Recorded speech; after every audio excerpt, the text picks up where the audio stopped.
नमस्कार मित्रांनो, धनश्री जाधव यूट्यूब चॅनलवर आपल्या सगळ्यांचे पुन्हा एकदा स्वागत। बालमित्रांनो, आज मी तुमच्यासाठी शिवजयंती निमित्त अतिशय सुंदर आणि सोपे असे भाषण घेऊन आलेली आहे। चला तर करूयात सुरुवात।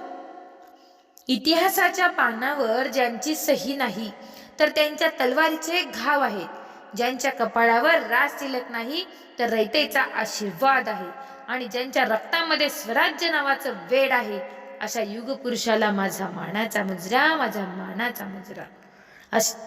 सन्माननीय शिवप्रेमींनो, लोक म्हणतात की काळाच्या ओघात सगळं काही पुसलं जातं, पण सह्याद्रीच्या काळजावर कोरलेलं शिवाजी हे नाव पुसण्याची ताकद खुद्द काळामध्येही नाही।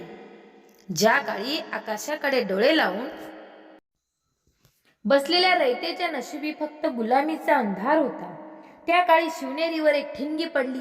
ती ठिणगी म्हणजे छत्रपती शिवाजी महाराज।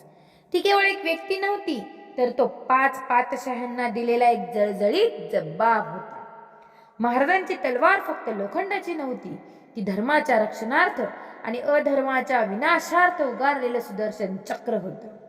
त्यांनी जगाला हे सिद्ध करून दाखवलं की विजय सैन्याच्या संख्येवर नाही, तर सैनिकांच्या निश्चयावर अवलंबून असतो। ज्यांच्या हुंकाराने दिल्लीचं तख्त हललं, ज्यांच्या एका शब्दासाठी मावळ्यांनी आपलं रक्त सांडलं, ते केवळ राजा नव्हते, ते तर या मातीचे विसावा आणि अन्यायाचा काळ होते। महाराजांनी शिकवलं की वाघाचे सुळे आणि शत्रूचे डोळे उपटण्याची हिंमत ज्याच्या मनगटात असते, त्यालाच मराठा म्हणतात। आज त्यांच्या जयंतीनिमित्त आपण केवळ त्यांचे पोवाडे गाऊ नयेत, तर त्यांच्या विचारांची तलवार आपल्या आचरणात धारदार करावी, आपल्या आचरणात धारदार करावी। जाता जाता एवढेच म्हणेन, मस्तक वाकेल तर फक्त शिवरायांच्या चरणी, आणि रक्त सांडेल तर फक्त स्वराज्याच्या रक्षणी, स्वराज्याच्या रक्षणी। एवढे बोलून मी माझे भाषण संपवते। जय जिजाऊ, जय शिवराय। जय जिजाऊ, जय शिवराय।